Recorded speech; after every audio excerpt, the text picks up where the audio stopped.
प्रिय साथियों, भारत एक युवा देश है, संभावनाओं से भरा हुआ देश है, लेकिन इस सच्चाई से भी हम नहीं मोड़ सकते कि आज भी हमारे देश में करोड़ों लोग गरीबी, अशिक्षा और बेरोजगारी जैसी गंभीर समस्याओं से जूझ रहे हैं।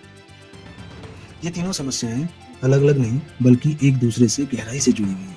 जब किसी परिवार में गरीबी होती है तो सबसे पहले उसका असर उसके बच्चे की शिक्षा पर पड़ता है। कई बच्चों को स्कूल छोड़कर कम उम्र में ही बाल मजदूरी करनी पड़ती है, इससे अशिक्षा बढ़ती है और जब शिक्षा अधूरी रह जाती है तो अच्छे कौशल और ज्ञान की कमी के कारण युवाओं को सम्मानजनक रोजगार मिल पाना मुश्किल हो जाता है। इस तरह गरीबी, अशिक्षा और बेरोजगारी का एक ऐसा चक्र बन जाता है जो पीढ़ी दर पीढ़ी चलता है। आज भी देश में कई ग्रामीण इलाकों में शिक्षा की स्थिति चिंताजनक है। सरकारी स्कूलों में संसाधनों की कमी, शिक्षकों की कमी और गुणवत्तापूर्वक शिक्षा का अभाव दिखाई देता है।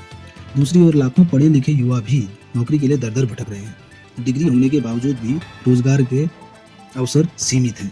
यह भी सच है कि इन समस्याओं के समाधान की सबसे बड़ी जिम्मेदारी सरकार की है। सरकार ने कई योजनाएं शुरू की हैं, लेकिन जमीन पर उनका प्रभाव अक्सर उतना मजबूत नहीं दिखाई देता जितना होना चाहिए। कई बार योजनाएं कागजों तक सीमित रह जाती हैं। भ्रष्टाचार और लापरवाही के कारण उनका लाभ जरूरतमंद लोगों को नहीं मिल पाता है। यदि सरकार शिक्षा की गुणवत्ता को सुधारने, कौशल विकास को मजबूत करने और उद्योगों में रोजगार के अवसर बढ़ाने पर गंभीरता से काम करे तो हालात काफी बेहतर होंगे। लेकिन केवल सरकार को दोष देकर हम अपनी जिम्मेदारियों से नहीं बच सकते। समाज के रूप में हमें भी आगे आना होगा। अगर हम अपने आसपास के एक बच्चे को भी शिक्षा से जोड़ दें, किसी युवा को कौशल सीखने के लिए प्रेरित करें या छोटे छोटे रोजगार के अवसर पैदा करें तो बदलाव की शुरुआत हो सकती है। दोस्तों, भारत का भविष्य युवाओं के हाथ में है। अगर युवा शिक्षित होगा, कुशल होगा और आत्मनिर्भर होगा तभी हमारा देश वास्तव में विकसित हो पाएगा। इसलिए आज जरूरत है कि सरकार अपनी जिम्मेदारियों को ईमानदारी से निभाए और समाज भी जागरूक होकर आगे आए। जब शिक्षा मजबूत होगी, रोजगार बढ़ेगा, तब गरीबी अपने आप कम होती चली जाएगी।